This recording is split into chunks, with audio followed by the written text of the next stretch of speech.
Hello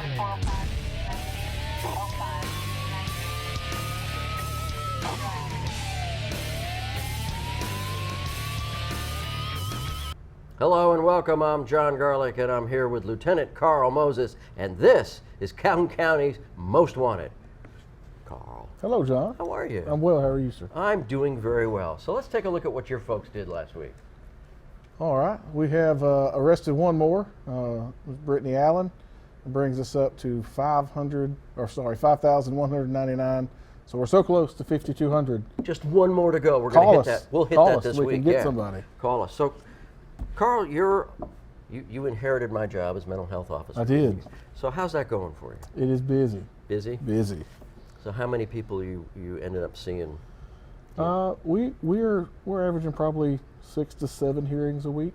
Really? That's Yes. about where I was. And we still need to get the word out there. There's a lot of people that still have questions and need to know to call us if they have a family member in need. So how do they get a hold of you? They can call me directly at the sheriff's office, and we can. There's some information that we'll need to gather about what's going on, and but if we can help, we can point them in the right direction from there. So you can help somebody who's got a family member who's suffering from mental illness. Maybe they're in crisis. Absolutely. Now, if they're in crisis, if they're suicidal or have run off, they need to call 911. Right? Yes, they need that immediately. And you may respond to help with the negotiation team and all that, and then you may be able to assist in getting them in the hospital. Yes. Yeah, right. And of course, if a family's thinking about doing a commitment, you can guide them through that process, right? Yes, we can do it all. Outstanding. So, phone number for the sheriff's office, get a hold of Lieutenant Carl Moses, 256-236-6600. And we're going to be right back with a really cool guest and the first half of our lineup here on Calhoun County's Most Wanted. And welcome to this week's edition of Calhoun County's Most Wanted. Our lineup this week brought to you by Abe's Ace Bail Bonds. Abe's Ace Bail Bonds located in Heflin, that's Cleveland County at 256-463-1824, or in Calhoun County, 256-831-0074. First up in our lineup this week, Desmond Hubbard. Mr. Hubbard, last known to be living in Ohatchee. He's wanted for theft of property second. And this is Rocky Lovell Sr. Mr. Lovell, last known to be living in Oxford. He is wanted for possession of a controlled substance. Take a look at Joseph Austin. Mr. Austin, last known to be living in Anniston. He's wanted for use and possession of a controlled substance. And meet Stacia Costello. Miss Costello, last known to be living in Oxford. She is wanted for use and possession of a controlled substance. And this is Jeffrey Hollis. Mr. Hollis, last known to be living in Anniston. He is wanted for possession of marijuana first. And that's it for the first half of the lineup. Stay tuned for the second half later in the show. Welcome back. We hope you saw somebody in that half of the lineup. You might know where they are. If you do, call Lieutenant Carl Moses. You call, he hauls. We are here with my old friend Myles Chamblee.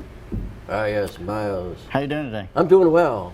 So you're not from like Lake Champlain, are you? No, I was born in Jacksonville, Alabama. Jacksonville, a small province in the county of Calhoun. Yes. Myles. So you are the director of the emergency management people, right? That is correct. And you're going to do all kinds of wonderful things with moving your office. No, you're not. Hopefully. Are you going to move your office? No, we'll see. Really? Yeah. Because we want to scoop that story right here, right now. Sure. No, we're in a good facility right now in Jacksonville, Alabama. It's a great facility, really. I remember when it was the whole building, right? Mm-hmm. Now 911 is still in there, right? It is. So the building actually has a really interesting story. It's built in 1937. It was originally a National Guard armory built by the Army Corps of Engineers. Really? It's been many different things over the years, but since the early 90s, the EMA had moved into the building, and then about 2011, 911 moved in with us, so we got us a partner in the building. And before 911, it was all set up for the D-mill, right? Yes. Were you there then? So I was not. No, that was in the 90s when the EMA office moved there to Jacksonville. That was during the CSEP days, right, when they had the chemical stockpile at the depot. I was in there. They had that whole downstairs looked like a war room. It was cool. Big screen TVs everywhere. Were you ever in there? Mm-hmm. No. We just did training in the new facility. You're upstairs now. Mm-hmm. Well, that's good. So this is what's going on. September is an important month for you. So September is National Preparedness Month. It's also peak hurricane season, so really? A lot to look out for. We've had a lot of storms this season, but they all seem to be going north in the Atlantic, headed toward Bermuda. Yes. Carl loves Bermuda, by the way. All right. My favorite place. It is. It's his favorite place. So are we going to expect any storms, do you think, that are going to hit us up here? Not anytime soon. The big storm that's out there now, Lee, is making that same hook coming up around Bermuda and probably make landfall somewhere in Nova Scotia or Maine. Now, hurricane threats here in Calhoun County are dramatically different than they would be on the coast. Right? Yes, so we don't have the storm surge, that the coast deals with, and there's usually the storm is weakened significantly by the time it gets to us. But going back to Hurricane Irma, when it came through in 2017, there was actually a person killed in Cherokee County from a tree falling on their vehicle, and then outside of Atlanta there was 2 people that were killed from trees falling on their home. So it still does pose a threat with all the rainfall, and a little bit of with the rainfall, it saturates the soil, makes the trees a little bit easier to knock over with the wind. And then depending on if you're on the east side of the storm, you actually have a greater risk of a tornado threat. So if it goes up like the Mississippi line, we'll have a tornado threat. So basically, hurricane season is pretty much like the spring for us here. The worries are big winds, tree falls, power lines down, being without power for a while. Yes, it's similar. Usually not quite as big tornadoes, but definitely still have a lot of the same issues with the power outages and things like that. So how do people stay, abreast of all these scary weather situations? For sure. So we like to tell them to do 3 things. Number 1 is know what hazards that you face. Is it tornadoes? Do you live in a flood zone? Things like that. Have a plan on what it is that you and your family need to do. So if you're under a tornado warning, where do you go in your home? If you're out at Walmart or shopping somewhere and you're under a tornado warning, what do you do? The second piece of that is being able to get those emergency alerts. So in Calhoun County, we actually have a free text alert service. You can text the message Calhoun EMA to phone number 888-777 to get those alerts. So when you receive those alerts, you can then enact your plan. And then the last thing is having a kit, having some supplies for you and your family for up to 72 hours. So things like water, food, medications, cash on hand, things like that. Cash? Like If there's no gold power, the debit card and the Apple Pay and Samsung Pay, none of that works. Cash. I wonder if the grocery stores with their cash registers not working would be willing to sell you anything. Huh. Oh yeah. You think? Yeah. You think so? So if Hobby food on Lobby's hand. open, they don't have the ad Hobby machine. Lobbies, they don't, do they? Can't eat all those little wooden things they sell, though. But be good for a fire, I suppose.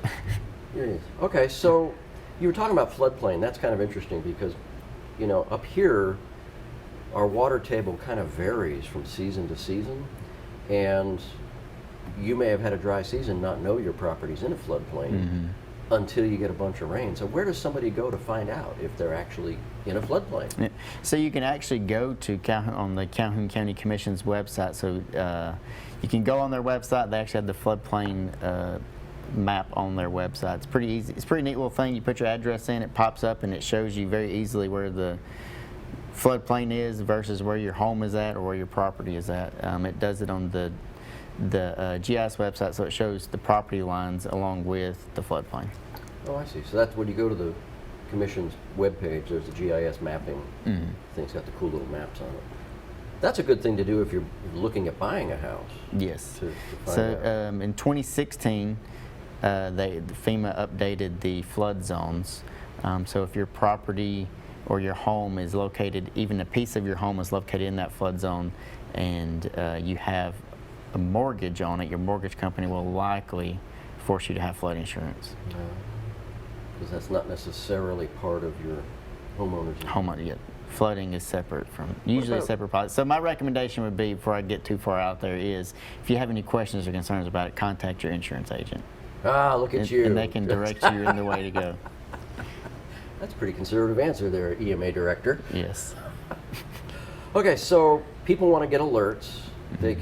tell us again how they can do that, how they can go So online. 2 ways you can do it. You can text Calhoun EMA, so that's all one word, Calhoun EMA, to phone number 888-777, or you can go to our website, calhounema.org/alerts, and you can register that way as well. Or just go to the website, ema.org, calhouncountyema.org. You can do that look as for well. that. Yes. Okay, so we got a minute before we take a break. Tell us what we can expect here in the fall. You know, we obviously it's hurricane season. We need to be watching out for big winds, maybe tornadoes, tree falls. But what else? So getting into the fall season, aside from September and hurricane season, we actually have a fall tornado season. We've had some fairly good-sized tornadoes, EF3 and larger, in that November-December time frame. Okay. So again, it's important to have that. It's Nixle, right? Yes. It's important to have that, to be aware. All right, well, we're going to take a break, and when we get back, we're going to have the second half of the lineup, and here on Calhoun County's Most Wanted. And welcome to the second half of our lineup. First up this half, Adquidir Eggleston. Mr. Eggleston, last known to be living in Anniston. He's wanted for possession of marijuana first. And meet Josie Kofer. Miss Kofer, last known to be living in Anniston. She's wanted for receiving stolen property first. And this is Roy Gerald. Mr. Gerald, last known to be living in Piedmont. He's wanted for possession of a controlled substance. And take a look at Cameron Cleveland. Mr. Cleveland, last known to be living in Oxford. He's wanted for possession of marijuana first. And meet Gerald Lawler. Mr. Lawler, last known to be living in Anniston. He is also wanted for possession of a controlled substance. And that's it for our lineup this week. If you have any information on the whereabouts of these folks, please give Crime Stoppers a call. That number, 1-833-251-7867. Welcome back. We hope you saw somebody in that half of the lineup. If you do, call the Sheriff's Office, call Crime Stoppers, you call, they haul. We are here with Myles Chamblee of the Calhoun County EMA. And Myles, we were talking, you know, people getting alerts from Nixle and going to your website to get all that stuff.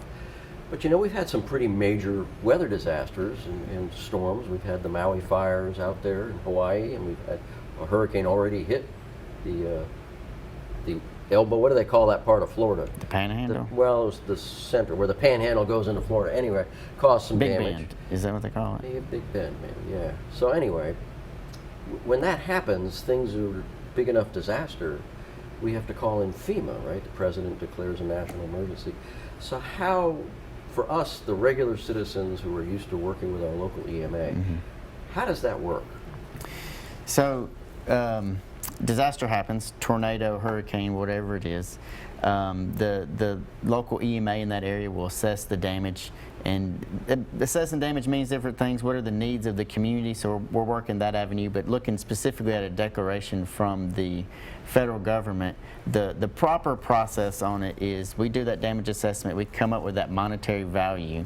So based on the number of citizens you have in your county, FEMA does a cost on that. So it's how many ever dollars per person that you have in your county. That's your threshold that you're trying to get to be declared for a disaster. For Calhoun County, it's roughly $500,000. On top of that, not only does the county have to meet the threshold, but the state also has to meet the threshold for the dollar amount as well. And that dollar value is a little bit different per person since it's a larger number. I think it's around 5 or 6 million for the state threshold. So we have to meet our threshold, the state has to meet their threshold, and then once we think we have the numbers together, the state will send that to the state, and they'll send it up. The governor will then send that up to FEMA for the president, requesting for the president to declare a national, or declare a federal emergency. Now, that's the proper procedure for it. The president obviously has the discretion to declare it if they want to. So going back April 27, 2011, that was declared the night of Katrina, I believe, was declared pretty early on before the damage assessments were done. Because it looked like it was going to be big. Yes. So what you described, it almost sounds like we could have a Calhoun County disaster that reaches that $500,000 threshold, but nothing else outside the county. Would we then be kind of out of it for FEMA money then? You would be completely out of it for FEMA money. That is correct. Wow. Huh. that doesn't seem fair, does it, Carl? It does not.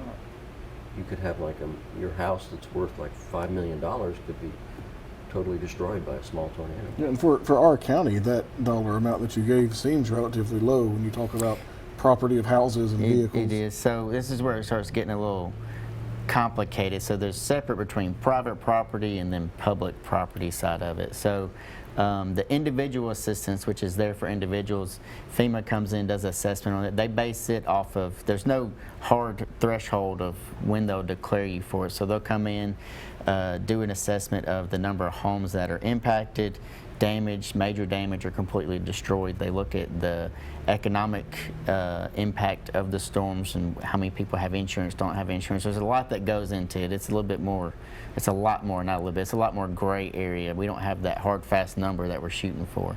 Okay. On the 500,000, the public, so that'd be public damages or public costs to it. That's actually uninsured loss. So an example, 2015, we actually had some flooding. There was a fire engine, one of our local fire departments got completely flooded out. And that is, over $1 million piece of equipment. Luckily for them, it was insured, but since it was insured, none of that counts towards our $500,000. So it has to be uninsured loss. Oh, I see. Okay. And then FEMA can come in with funding and low government loans for repairs. Yeah, so yeah. When do they bring out the FEMA trailers? The FEMA trailers. So it's funny that you say that. They have different types of programs. It's really changed during COVID. They did a lot of overhauling on their programs and how they do the recovery part of it. And that's not just at the federal level, but the state and actually the local level as well. So like your mass care shelters that you see after a disaster, especially here locally for us on tornadoes, is not really the model we go for now. Especially in 2021, we learned that working with like the Red Cross and other nonprofits, they have hotel vouchers. You just put them in the hotel and they're kind of self-sufficient. They're working with them to get food. You're not having to put them in a mass care situation. We have a lot of congregation of people together and you have to worry about feeding and doing other things. So back to the FEMA trailers though, they usually try to stay away from bringing trailers out because once they bring that trailer out and set it, yeah, they usually don't get that one back. They don't get it back. Yeah. Well, the EMA, of course, helps us with natural disasters and disasters in general, but you do a lot of work all year long that has nothing to do with any ongoing disaster. So very quickly, tell us some of the other stuff you do on a daily basis. So first and foremost, we're planning and getting ready for that bad day for the big tornado to come through. Meeting with other people, meeting with the sheriff's office, going over plans of, what happens if it happens in the unincorporated area, because the sheriff's office is I call them the Swiss Army knife. They do a little bit of everything. They don't just do law enforcement. When a tornado happens in the unincorporated area, sheriff's office shows up. So we do a lot of planning and meeting with people, building relationships. We bring in a lot of training courses. We do that throughout the year for different types of emergencies here soon. It's been a hot topic this year, not quite as much here lately, but train derailments. So we're bringing in a train derailment course from Norfolk Southern. They're going to bring that in for us. So we do a lot of training, bringing people together, coordination. We, as the EMA saying is, we don't like to exchange business cards the day of an emergency or disaster. We like to do that well in advance. Yeah, building relationships. Well, Myles, thank you for being on the show. Tell people again where they can log in to get Nixle. So the easiest way to do it is go to our website. It's calhounema.org. Outstanding. Thank you, Myles, for being on the show. We're going to take a break. We're going to come back with our Crime Stoppers portion and a crazy criminal here on Calhoun County's Most Wanted. And welcome to the Crime Stoppers portion of our show, where we ask your help on the following cases. Sometime between September 1st and September 4th, an air conditioner unit was damaged at a property on Highway 431 in Alexandria. A bullet hole was found located in the unit, and the bullet damaged several of the coils. And on August 27th, Oxford Waterworks was broken into. The suspects stole 2 steel concrete saws and numerous brass pipes and fittings. If you have any information on these cases, please call Crime Stoppers. That number, 1-833-251-7867. And welcome back. We're not going to have a crazy criminal today, but we are going to keep talking to Myles Chamblee from the EMA. So we were talking off camera JSU has a remarkable emergency management program, don't they? Yes, so Jacksonville State, they do have one of the few emergency management programs for Institute of Higher Education. So you can get a bachelor's degree, master's degree, and PhD. A PhD, In yes. emergency management. It's the first PhD program at Jack State. I believe you're correct. Yeah, yeah. And that's how complicated the emergency management business has become, right? It has. And that's remarkable.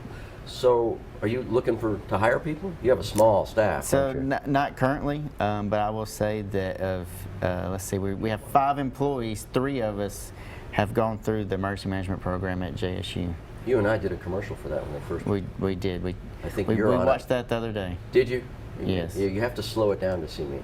Yeah. Well, at least you made it in the video. They blurred me out. They All blurred you you can out? see is the top of my head. You Look can't at see you. my face or anything. I showed my family and said, "I got into the commercial." Then we watch it, and it was you can't even see me. It was interesting because you have to slow it down to see. Carl wasn't there. He was still a baby. Yeah, that was a long time ago. But Jonathan Gaddy was there. He's He in like was. the whole commercial. It's all about He him. was the hero. I think they called Yeah, him he that was the day. hero, standing in front of him. Yeah. But Sheriff's Office has an incident management team. We still have that incident We do. management team going yet, so they roll to the EMA when we have a disaster. All cross-trained crisis negotiators, right? We do. We train, and we try to train with them at least on a yearly basis. But as both of you guys sitting here know, when something bad happens, it's just Yeah, it's there. it's chaos anyway. So if somebody's interested in working for the EMA, they may not even know they are. I mean, it's like, what prompted you to say, I want to be an emergency manager? So I do not have a really interesting, cool story. I was a slacker at JSU, and I had run out of my basic courses to take, and I was flipping through the little course manual of degrees I could get, and I thought, emergency management, that sounds interesting. Then once I got into it, I loved it, and it's been really good. It's a complicated field, and I think if anybody's even remotely interested, they should come tour your facility, because it's a stellar facility, really, and then look at JSU's programs. For sure. So there. Carl, we're still hiring at the Sheriff's Office, right? All the time. You can apply online, apply on our website. There you go, Calhoun County, calcoso.org. Very good. And we will look forward to seeing you again next week here on Calhoun County's Most Wanted, but not in the lineup. Just tune in. Thank you.